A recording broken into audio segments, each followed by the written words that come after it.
Alô, amigos, estamos começando pela UniTV mais uma apresentação do programa Viver com Saúde. É o nosso encontro de todas as semanas, quando nós abordamos, então, temas importantes ligados à saúde. Bem, o cigarro continua sendo o grande mal do mundo moderno. Até alguns dizem o maior mal do mundo moderno. Apesar da redução do tabagismo, tanto no Brasil como em países desenvolvidos. Bem, o tabagismo, o telespectador sabe, essa dependência física e psicológica do tabaco, o tabagismo é a principal causa de morte evitável no mundo. A gente sempre registra isso aqui. É um tema antigo, isso todos sabem. O tema é antigo, mas sempre atual. E por isso o tabagismo está hoje aqui na pauta do programa Viver com Saúde. E para tratar do assunto, nós convidamos uma especialista na matéria, conhecedora profunda deste tema, a professora Marli Knorcio, da Faculdade de Medicina da Universidade Federal do Rio Grande do Sul. Além disso, é chefe do Serviço de Pneumologia do Hospital de Clínicas de Porto Alegre. E também a coordenadora da Comissão de Controle do Tabagismo no Hospital de Clínicas de Porto Alegre. Satisfação, professora Marli, recebê-la. A senhora já veio em anos passados aqui nesse programa, que tem mais de 20 anos, né? Mas a senhora já esteve aqui falando sobre diversos assuntos ligados à sua área principal de atuação, que é a pneumologia, não é? Mas hoje vamos tratar especificamente desse tema que eu reputo importantíssimo. É como eu disse há pouco, um tema antigo, mas sempre atual. Eu gostaria que, começando o programa, a senhora traçasse aqui para os nossos telespectadores, da forma mais objetiva possível, um panorama geral do tabagismo no Brasil. É uma questão importante assim que a gente vê com o passar dos anos é que aqui no Brasil o tabagismo ele está reduzindo, né? Então em linhas gerais, parece que se reduz no mundo todo, né? Mas ainda existe uma previsão da Organização Mundial de Saúde que nos próximos anos ainda vai aumentar a mortalidade tabaco associada. Porque enquanto nos países mais ricos e em países que já têm uma tradição maior no controle do tabagismo, esses dados mostram que a prevalência está reduzindo, em alguns países ainda está aumentando. Né? Então, e agora tem toda a questão também depois de novas formas de fumar, etc. Então, é uma situação assim que, em termos gerais do mundo, a ideia é que vai aumentar nos próximos anos. A título de informação, em que países está aumentando, por exemplo, o uso principalmente na Ásia e na África, onde não tinha, as pessoas fumavam menos e também não tinha uma tradição importante no controle do tabagismo, né? Isso é um problema que eles estão começando a enfrentar mais agora, né? Então, nesses países, a tendência é o aumento. Provavelmente sim, vai aumentar. Mas aqui no Brasil, por exemplo, até pouco tempo atrás, o Rio Grande do Sul era o campeão brasileiro do fumo, né? E agora a gente perdeu esse posto, hoje em dia é Curitiba, né? Então, tanto nos homens como nas mulheres, né? Hoje Curitiba está em primeiro lugar, né? Dados mostrados pela pesquisa Vigitel do Ministério da Saúde. Os últimos dados são de 2017, né? E aí tem Curitiba, tem São Paulo, né? E o Rio Grande do Sul tem uma posição já um pouquinho melhor, digamos assim, né? Bem, agora eu lhe pergunto, com relação às políticas de controle do tabagismo, existem as políticas que se desenvolvem no Brasil e aquelas desenvolvidas em vários países do mundo. Qual é a situação do Brasil, fazendo assim, doutora Marli, um paralelo até rápido, um paralelo com as políticas que são seguidas em âmbito internacional?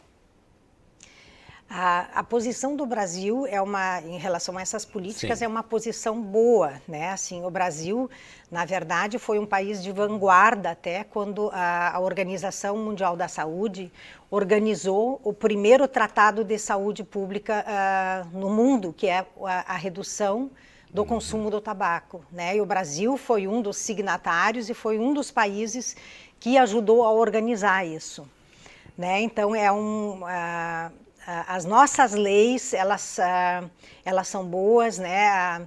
No momento que o Brasil assinou, aqui no Brasil é chamado de Convenção Quadro para Controle do Tabaco, né? Esse tratado, o próprio Ministério da Saúde também assumiu o tratamento das pessoas que fumavam, né? Então, hoje em dia, por exemplo, está disponível no SUS todo o tratamento, tanto a terapia cognitivo-comportamental, né? Como os próprios medicamentos para tratar a dependência, né? Hoje, para os pacientes da rede pública, o SUS, ele fornece o tratamento. Um problema, as nossas leis, elas são boas, né? Um problema que a gente ainda tem é um pouco na fiscalização, né? E nós temos ainda a questão, por exemplo, da exposição passiva em ambientes públicos, ela já está mais controlada. Mas, por exemplo, dentro de casa, né, é um ambiente ainda onde as pessoas fumam, e principalmente dentro do transporte privado, né, em carros, as pessoas fumam e também acabam... Aí é difícil de fiscalizar, né? Aí não é uma questão de fiscalização, é de conscientização, né? De educação. De educação, né? Então... Mas e a senhora que estuda muito esse assunto, nota alguns progressos nessa área ou não? Não, não tem dúvida, entendeu? Que assim, hoje em dia, por exemplo, a gente não vê mais ninguém fumando, digamos assim, em lugares onde não deveria fumar, né? Então tem a própria questão ainda do que é um ambiente fechado ou aberto, né? Hoje em dia, por exemplo, é considerado, em termos de tabagismo, ambiente fechado, qualquer lugar onde tem uma parede ou um teto. Por exemplo, numa parada de ônibus, por lei não se poderia fumar, e as pessoas ainda fumam, né? Elas fumam antes de entrar no ônibus ou depois de sair do ônibus, né? Mas em qualquer lugar que tenha qualquer barreira, né, que perturbe a mobilização do ar, por exemplo, as pessoas, elas não deveriam fumar. Não. Né? Restaurantes, por exemplo, não é? A gente não, né, diminuiu muito, a gente quase não vê. E aquelas áreas para fumantes, aquilo coisa não adianta nada, né? Não, aquilo, na verdade, é uma coisa péssima. A gente chamava de fumódromos, né? Então, assim, isso é digamos, uma alternativa ruim para o próprio fumante. Porque quando a pessoa fuma, por exemplo, ela tem uma exposição, que é o que ela traga através do cigarro. E ela tem uma segunda exposição, que é o que fica no ar. Entende? Então, assim, se num ambiente fechado reunir 10, 20 pessoas fumando, a agressão para aquele fumante, ela aumenta muito. Quer dizer, no ar ficam substâncias que podem causar câncer, fica nicotina, né? Então, a agressão para o próprio fumante é ruim. Então, se a pessoa vai fumar, não tem como fumar, o ideal é que ela fume num ambiente aberto e longe das demais pessoas, né? A gente observa, assim, em empresas, não é? Muitas vezes em hospitais, enfim, funcionários que têm esse vício e não podem deixar. Não é? Então eles vão para fora da sala, para fora desse ambiente de trabalho, para fumar o seu cigarrinho e voltam. Não é? Vão para a rua, né? Vão para o ar livre, né? Ar livre que não vai ficando tão livre assim. Não, ele fica poluído, né? Então, assim, o ideal é que as pessoas... elas repensem isso e peçam ajuda para tentar parar de fumar, né? Isso seria a melhor situação, né? A senhora, como estudiosa dessa matéria, a senhora acredita que as pessoas que fumam sem um auxílio extra, assim, né, elas por si só, elas podem parar de fumar? O percentual é grande ou não? O fator mais importante é a decisão. Então, se a pessoa realmente está motivada e se decide, então ela consegue. Mas, claro, muitas pessoas elas fumam, tem a dependência à nicotina, que é bem importante, então elas se sentem mal quando elas não fumam, né? E essas pessoas, sim, elas vão precisar de um auxílio médico, né? Elas vão precisar duas coisas importantes. Por um lado, elas vão precisar quebrar o comportamento automático. Por exemplo, quando a pessoa fuma um maço por dia e traga 10 vezes um cigarro, ela vai fazer 73 mil vezes por ano isso aqui. Então, ela vai fumar sem perceber. Então, ela vai ter que quebrar os gatilhos, ela vai ter que quebrar esse comportamento. E, ao mesmo tempo, ela vai, no momento que ela decidir parar, ela vai precisar, muitas vezes, de um auxílio também, de algum medicamento, para ajudar a controlar, a diminuir os sintomas que a falta da nicotina vai fazer no corpo dessa pessoa. Né? Então, nesses casos, quer dizer, os casos mais simples, que a dependência não é tão importante e a motivação é alta, a pessoa consegue parar. Os outros casos vão precisar de auxílio médico, digamos assim. Existem pessoas, e o telespectador sabe disso, existem pessoas que fumam e parece que se sentem assim, psicologicamente amparadas pelo uso do cigarro, né? Conheço, por exemplo, um professor que ele agora, claro, não fuma dentro da sala de aula, mas passa trabalho. Mas, em épocas passadas, se ele não fumasse na sala de aula, ele ficava preocupado, enfim, não desenvolvia a sua atividade a contento. Não é? Digamos assim, uma espécie de bengala, de suporte psicológico para esse fumante, não é? Na verdade, a nicotina ela tem efeitos importantes no sistema nervoso central. Então, ela melhora a concentração, né? Ela faz com que a pessoa se sinta melhor, né? Ela fica mais confiante, ela fica mais focada, né? Então, tem uma série de efeitos benéficos, né? E muitas vezes também a pessoa usa a nicotina para melhorar alguma alteração do humor que ela tenha, por exemplo, controlar a ansiedade, né? Ou até ajudar numa depressão. Esse é um aspecto que eu acho que varia de pessoa para pessoa, né? Exatamente. Né? Então, isso explica, por exemplo, quando tem pessoas que têm doença arterial importante, que já amputaram uma perna, estão em risco, por exemplo, de amputar outra, e continuam fumando, né? Então, claro que isso não é o que acontece com a população, com os fumantes em geral. Mas tem casos nos quais a dependência é mais elevada e a pessoa pode também ter algum outro transtorno que tenha que ser tratado simultaneamente, né? Bem, doutora Marli Knost, vamos fazer um breve intervalo aqui, como de praxe aqui no programa, e nós voltamos em seguida para abordar outros aspectos ligados a este tema que eu reputo de grande importância e que tantas vezes se tem tratado em programas de rádio, televisão, entrevistas em jornal, em revistas, enfim, mas que é um tema que sempre tem aspectos novos a focalizar, não é? E principalmente o trabalho dessas pessoas que procuram de todas as formas influenciar os seus semelhantes no sentido de que parem de fumar, não é? Muito obrigado. Vamos então fazer um breve intervalo e nós voltamos em seguida com o programa Viver com Saúde.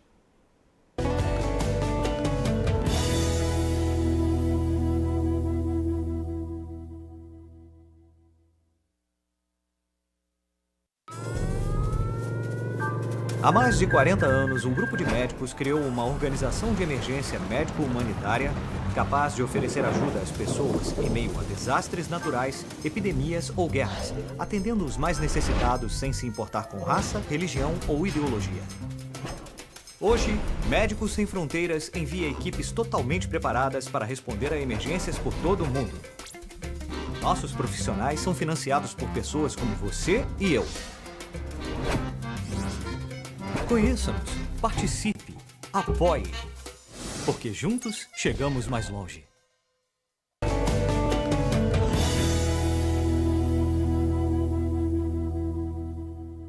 Vamos dar sequência ao programa Viver com Saúde, que hoje trata de tabagismo. E a nossa convidada é a professora da Faculdade de Medicina da Universidade Federal do Rio Grande do Sul, também chefe do Serviço de Pneumologia do Hospital de Clínicas de Porto Alegre e coordenadora da Comissão de Controle do Tabagismo do Hospital de Clínicas de Porto Alegre. Professora Marli Knost. Professora Marli, quais os novos desafios, em seu entender, a enfrentar nessa área do tabagismo? Eu acho que assim um desafio importante que a gente tem ainda Sim. é a questão da redução do acesso do cigarro a crianças e adolescentes, né? Porque a gente sabe, vários estudos já mostraram que a dependência, né, ela vai ocorrer, 90% das pessoas ficam dependentes antes dos 19 anos de idade, né? Então, isso é uma coisa bem importante, fundamental, da gente reduzir esse acesso. Por lei, por exemplo, não poderia ser vendido cigarro, né, para crianças e adolescentes, né? Também não deveria ser vendido cigarro separado, só o maço fechado. E a gente sabe que esse acesso, de algum modo, ele é facilitado, ou pela venda ilegal, ou pelo acesso dentro das próprias famílias, né? Então, eu acho que esse seria um modo, assim, da gente tentar minimizar essa iniciação, né? Então, seria um passo bem importante para a gente reduzir o número de pessoas que vão fumar. Eu acho que teria um impacto bem importante também, né? Essa redução do acesso, eu acho que é de difícil controle, né? Porque não se deve levar em consideração, o telespectador sabe disso, apenas a venda do cigarro num estabelecimento comercial, enfim. Mas um adulto compra o cigarro, leva para casa e a criança tem acesso. E a criança vai, o adolescente, né? Quer dizer, vai fumar, enfim. Então, eu acho que é difícil o controle, a fiscalização disso aí. Isso. E outra coisa também, acesso, por exemplo, ao cigarro que é contrabandeado, entendeu? Ele fica mais em conta, mais barato, ele é comprado sem controle, né? E isso também, então, ajuda a facilitar, né, esse processo de iniciar a fumar, que geralmente vai ocorrer na infância e na adolescência. E né? o início é fundamental, né? Porque realmente as pessoas dificilmente, eu não sei, a senhora me conteste se eu estiver errado, mas dificilmente a pessoa vai começar a fumar depois de adulto, né? Não, a gente não vê, 90% é 90%? Antes, né? Então isso, a gente sempre estranha quando a gente vê alguém que conta pra gente, eu comecei a fumar com 25, com 30 anos, né? Muito difícil, Muito né? difícil, muito raro. Muito difícil. A senhora aponta, assim, algum outro desafio, enfim? Um dos desafios importantes é talvez agora a gente tentar contrabalançar essas novas formas mais modernas de fumar, né? Então, que é a questão das novas formas de apresentação, porque principalmente os jovens e os adolescentes é uma geração que está muito ligada na tecnologia, no celular, né, nas redes sociais tudo. Sim. E esse acesso ao cigarro tradicional, ele já não é tão bem visto. Então, assim, tem agora aparecido outras formas de fumar que são mais interessantes, digamos assim, para os jovens e para os adolescentes. Mas né? Em termos do prejuízo à saúde, essas formas, elas representam algo importante ou não? Na verdade, assim, o próprio cigarro eletrônico, né, a pessoa ela vai consumir a nicotina, que é a droga que vai criar dependência, né?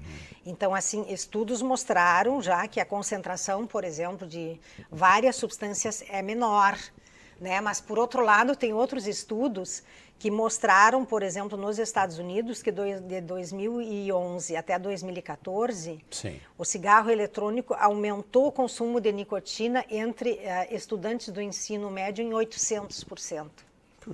Né? Então, assim, isso é um grande desafio agora para a gente, né? Aqui no Brasil, por exemplo, o cigarro eletrônico ele é proibido, né? Por lei, é proibido produzir, vender, né? Qualquer tipo de comercialização, mas a gente sabe que as pessoas acabam adquirindo na internet e muitas pessoas acabam utilizando, né? Isso cria-se um problema difícil de controlar, não é? Difícil. Bom, a senhora falou no cigarro eletrônico. E o narguilé? O narguilé também é uma forma de fumar de modo coletivo, digamos assim, né? Então isso muitas vezes é estimulado, né? Quando se reúne um grupinho. E também a gente vai ter problemas bem importantes, por exemplo, o consumo da nicotina pode ser extremamente alto. Então, assim, numa dessas rodadas de fumar, a pessoa pode consumir até 100 cigarros, entendeu? Que é 5 maços. Então, por quê? Porque não se tem um controle, né, da quantidade de nicotina que tem ali. Uma outra coisa bem importante também, que tem até formas de fumar o narguilé que não tem a nicotina. Então, pode ser extrato de plantas, né, de manga, mas assim... um outro problema importante que tem também é o carvão que é usado para criar, né, para criar o vapor, digamos assim, do narguilé. A queima desse carvão, esse carvão também é tóxico, né? Então tem substâncias carcinógenas, então a gente vai ter dois problemas. Então, por um lado, né, é a alta dose de nicotina, então que a pessoa vai consumir, e a nicotina a gente muitas vezes esquece, mas ela não é uma droga que é benéfica, ela causa vasoconstrição. A nicotina, por exemplo, a mãe fuma, em poucos segundos o coraçãozinho, a frequência cardíaca do bebê vai lá para cima. Ela passa a barreira placentária, por exemplo, ela é eliminada no leite materno, ela tem um efeito de vasoconstritor, né? Ela diminui a irrigação das extremidades, então ela tem efeitos que não são bons, entende? Então, que potencialmente podem causar doenças cardiovasculares. Então, não é uma droga, digamos assim, segura, como às vezes a pessoa pensa, eu fumo isso aqui, eu tiro as outras coisas e com isso eu vou estar protegido, e não é assim. Pois é. Mas a título de informação, os danos causados à saúde por essas formas alternativas, o cigarro eletrônico, o narguilé, enfim, os danos causados à saúde são em menor intensidade ou não do que o cigarro tradicional? É que, por exemplo, aquilo que eu falei, se a dose de nicotina é bem maior, vai ter um dano maior desse ponto de vista.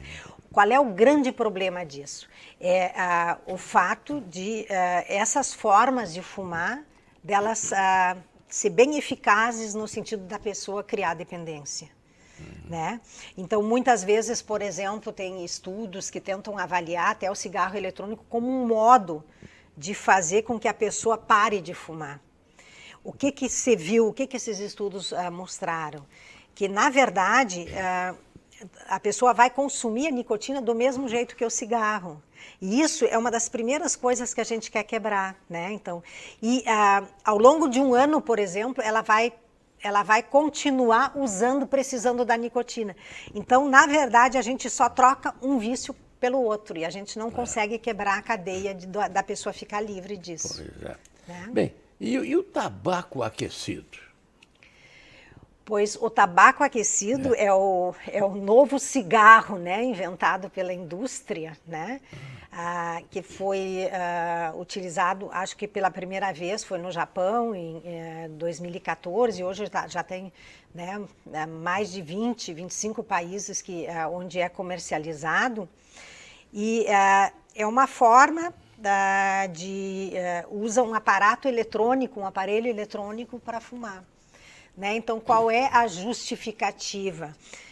Que quando a pessoa fuma o cigarro tradicional, essa queima, a temperatura é muito alta.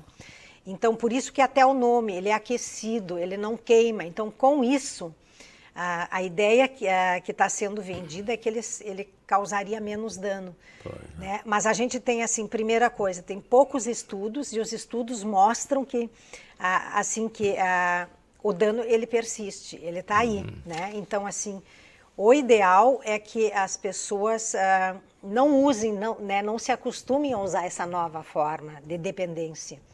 Né? E que elas realmente procurem um profissional da saúde para tentar se livrar, né, do vício de fumar de uma vez. E o tabaco aquecido tem muitos adeptos já ou não?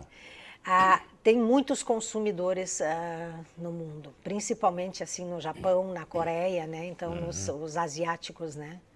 Perfeito. Bem, já encaminhando a parte final do programa, nós temos aí mais 4, 5 minutos.